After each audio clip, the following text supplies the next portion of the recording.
Good evening. This is another segment, ATP, and at this point, I'm just comfortable and glad to be off work right now. The weather has been terrible today. It rained, snowed. The sun might have came out for a second, but um, other than that, my day has been it's been okay. I've had a lot of things on my mind today, good and bad, and I'm glad I'm taking time to self-reflect on myself and give myself a chance to understand what goes on and what causes me to react to certain things in a specific way, whether good or bad. But first off, I thank you for listening. I thank you for giving me a piece of your time and spending time with me. Now, at this point, first off, um, how was your day? I hope you prayed, thankful to be here, and you know, the holidays are coming up. One thing, I've been in a good and bad mood. Well, good and upset mood, not a bad mood, not at all. Just because I guess for me around the holiday times, I would my sisters, my foster mother, between today's Tuesday, between Monday and Friday. Now, if you know Thanksgiving is on Thursday, but I mean what I say, on Friday, we will be running back to Moinoink, Walgreens, Family Dollars, the corner store, one of our cousins' house for everything. And I mean getting Auntie Shirley got a box of Jiffy mix up over there. Go get that. Oh, go to Auntie Lisa house to go get the eggs. I'm like, it never stopped with us. Like we used to hide in the shower, hide in the closet just so she didn't know if anybody was in the house to go anywhere, bro.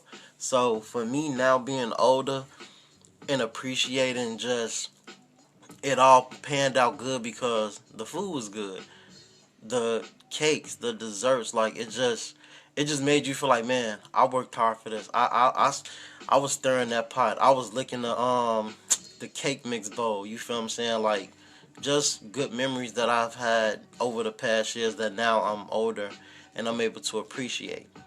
But um um at this point, I have my very first guest, my very first co-host, my wonderful, loving wife, Christian.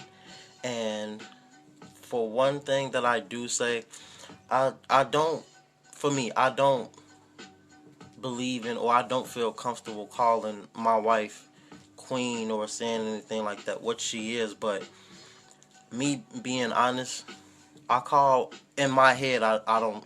I know she doesn't know this because I don't believe I've said it to her.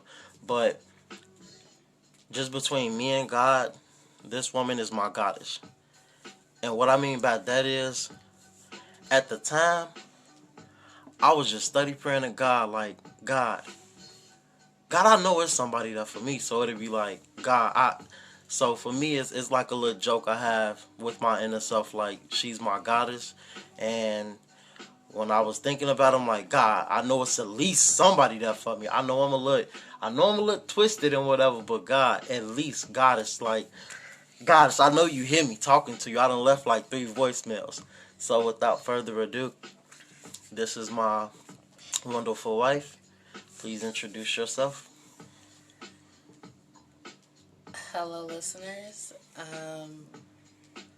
I could definitely tell you this is probably the longest I've ever been quiet while he was talking without trying to interject and correct him on something. So,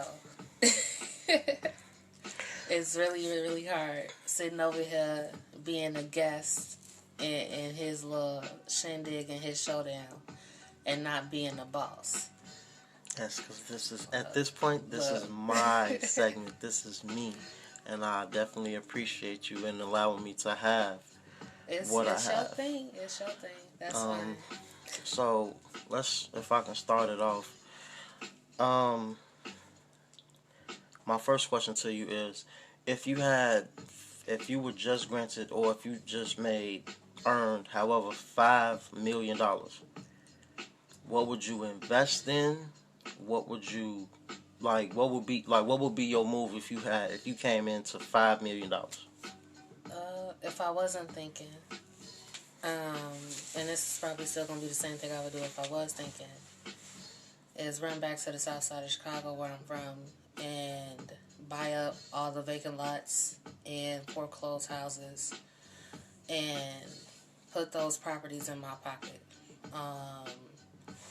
And my plan would be to put rental properties back in place or put houses back in place. Maybe I could gift or, rent out a few houses to my family members. Mm-hmm. But basically create places for people to live that it's not so run down. When you have people in the neighborhood, you have community. When there are places for people to live, you'll have less people on the street. You create more families and things like that. I ain't gonna say less gangs, but it'll be more people to combat the negativity that goes on. Now, Okay. the smart thing to do would be take my black behind back to school so I know how to manage properties and manage, the tax codes, the paperwork and stuff that goes behind getting houses and things built and permits and stuff like that. If not going back to school, surrounding myself with people that already have that type of knowledge and creating a team and a business that, like a mortgage company or Okay. we should call them brokers or lenders or something like that, where somebody will be able to say, I'm the company that owns all of these houses, all of these properties. This is my team of people. You got to come through us to get a house over here. And instead of somebody else who has the money just buying stuff up. But you said 5 million or 500 million? No, 5 million, and we we already got look. a nice amount or one of those wishes. So give me in the audience like two more things of what you would do with that. The next thing is probably, now I'm not no whiz at agriculture or country life or nothing like that, but creating, I want to call it creating a place to retreat to. So teaching kids how to do stuff outside, do stuff if they go living outside of the city. How to shoot a gun, how to go fishing, how to, hike up in the woods. Finding a decent piece of land where they could experience all of that. Where they could learn how to forge. I don't know, that kind of thing. I want to create a cool Zen zone, a cool place for people to go to get away from city life where they can relax. Okay. And now I have to interject for a moment. You said first off how to shoot a gun, fishing. Yeah. And I'm sorry, what was the other one? I believe it's like hike, bike. So you know how to do all of those things that you just named. In an emergency, I could do one of those things. The rest of them I know how to do. I know y'all wondering like which one is it, but we're not finna ask that question. So, okay, continue. No, that's basically it. My biggest thing is property. Having something tangible and having something that can't nobody take away from you. And having something that if it comes down to it, you're able to trade this or, drive up the market value of it based on what you create. As black people in America, we already don't have anything to our name starting out. So land, to me, in my eyes, is the biggest thing to have. Okay. Also, the knowledge of how to maintain that land is another great thing to have. So, tell your kids to be lawyers and stuff. Get down in the details of, in between the lines, the paperwork. That's what we really need, but I'm not the lawyer and type. I might talk like it. I'm just good enough to get a contract signed. That's all. And last but not least, what we doing? I don't know this your show. No, I'm saying on your last thing of your Oh, the one of last your. thing. We're gonna just go with 3 instead of 5. So just your last one you've already talked about in the community. Right. You talked about and keeping it in the family. Land and buying property. So Right. what would be if there's okay? Give us a treat yourself type thing. Give us a treat yourself out of that thing. Treating myself, I would probably build a music studio. Hmm. That's my real passion. So, a place to come and record your poetry to music, a place to put your, piano, guitar arrangements on, a place to come and do your vocal lessons and that kind of thing. Just creating a spot, a hot spot. So you're really into music. Yeah, definitely. What got you started on it? Church, tabernacle. Okay. Now, church girl, born and raised in the church. That's what I do. But my grandma was in the choir. Both my grandmothers were in the choir, and I guess my origin story is my mom is a singer and my daddy is a DJ. So you could say that's where it started. I mean, for those who don't know, I was in a choir too. I was in I was really in a men's choir at my church. Like I was for whatever year I was But there. he don't sing in the house though. I do, just when nobody's he don't around. Even sing. I'll be downstairs jamming. I'll be in the car jamming. I'll be in the shower jamming. In my head, I'll be having a whole concert up there. Everybody be there.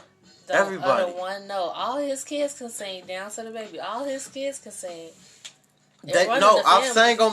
I've sang a little bit on my podcast, but I know ain't nobody told me about myself. But I was just in a good mood. Y'all remember that session? Lord. But so,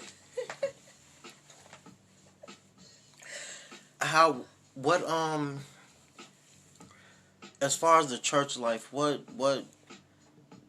pushed you to the point of when was your point when you were in church that you felt first and foremost, it's having good leaders in the church. Let's start there. Having people that are passionate about what they do and are passionate about what they do for God. I could see that on them, and I wanted to give the way that they gave. I wanted to, the audience, I wanted to make sure they had that feeling that I had, that the joy that I felt when I sang a note for God. Y'all gonna feel it when y'all hear it coming out of my mouth. Okay. So we had those. So people. You can sing. Are you kidding me? Yeah, I can sing. Okay. I sound different than most, but yes, I can sing. I like singing. I haven't done it in a while. I haven't performed in a while, but yeah. Now you also stated that your dad is a DJ and your mother was a singer. For those that don't know and maybe would like to know, are you and your mom the only singers in your family? No, we all sing. Now, my particular little branch of us, my mom, my sister, my brother, myself, and my baby brother, we are probably known as the singers of the family, but everybody sings. Okay. Fellowship Mass Choir in Chicago. I think everybody knows Fellowship Baptist Church. That's where that started with, my mom's mother. And all my mom and her sisters, they were all in that choir. Okay. Where I met with my grandma, I just learned how to be a choir director. We had a church that was hands-on. So if it wasn't somebody doing a job, you stepped up and you learned how to take the place and do the job. That's why I learned how to play by ear on the piano. That's why I learned how to direct the choir. This is where I learned how to arrange music. I worked with different people who have been very successful in music. Different jazz artists, people who play different instruments, stuff like that. So what is your favorite instrument? The easiest instrument is the piano. Okay, let's say the easiest for you, because I can slide my fingers across the keys and make that sound, but that's doing something.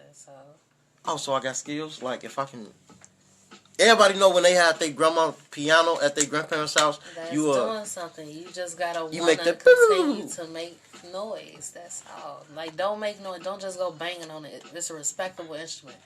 But Okay. Start with little tunes. You be humming, twinkle twinkle little, find those notes. It's real easy. So on another note, with let's just this year alone, how was life been treating you? Like, how was everything for you with this year alone? Because it feels like every year besides this year Now was this better. year is like somebody pulled the rug from under my feet. Somebody said peekaboo and it wasn't a boo there after the peak. This this year, I tell you what I was doing last year. Last year I took business classes because I wanted to work on a patent idea, and I was moving forward this year to get a job, take another business class, and continue drafting my business plan. What happened with 2020 is, we had another baby, then coronavirus, then killer bees, then Black Lives Matter, then the a lion, a president, all that stuff, and then you have to figure out how to bounce back after everything that you were accustomed to got taken away. There's no more church to go to physically. There's no more Black Panther. You know what I'm saying? like, just. But You gotta learn how to navigate those things. I got hired for 4 different jobs during quarantine, and because I was pregnant, I don't think anybody called me back. For real, I got hired, so and they closed down those places, barricaded them. Crazy. now, if we can because it feels like you was going in a dark place for me and on the inside. But if we can lighten the mood, like, give me a time besides, of course not this year, but this year for some people has brought them a lot of joy and happiness too. But it's just a lot of the nonsense overshadows that. But if you can, give me a time when, whether around, give me one of those times when you wish like you was right there right now. Neighborhood, church, school, just give me one of those times that you feel like, man, any time that I could think about would be better than it is right now. Really? Okay, I guess the best place I want to go back to is 2 places, and that's on the stage. That's the most I can say is on the stage performing, whether it was doing dinner theater, whether it was doing a band, whether it was hosting, speaking, doing poetry, singing. Okay. Those are my happy places. When I did it in high school, I did dinner theater. And, we did some acting, some singing, and some sketch comedy. When I did it in college, we did, poetry slams and, a few stage plays and stuff here and there. So, not saying in the spotlight, even if I was a person pulling a curtain, I was doing something and it felt good. So you felt pulling the curtain. I was pulling the curtain, climbing the ladder up to the lights, adjusting the lights, switching the bulbs, switching the tint and the colors. Yeah. All that is way better than what we going through right now. You got that right. Hell yeah. So I guess for me, man, if I had to say, for me is when I was like, if I can remember between the ages of 9 and 13, 14. You going back to kid days. But I mean, for me, it takes me back to those times, just being a kid, just being able to run around your neighborhood. And I mean, when I was a kid, I had that neighborhood where, whether they knew my sister, my cousin, or whoever, if they knew I was in somewhere I didn't need to be, a motherfucker tell me quick, hey, you know you don't supposed to be up over it. Go get back where you was, or I'm finna holler at such and such. Like, back when your neighbor can whoop your ass. On the block. Your neighbor can grab you by your ear, or the males have you by the back of your neck.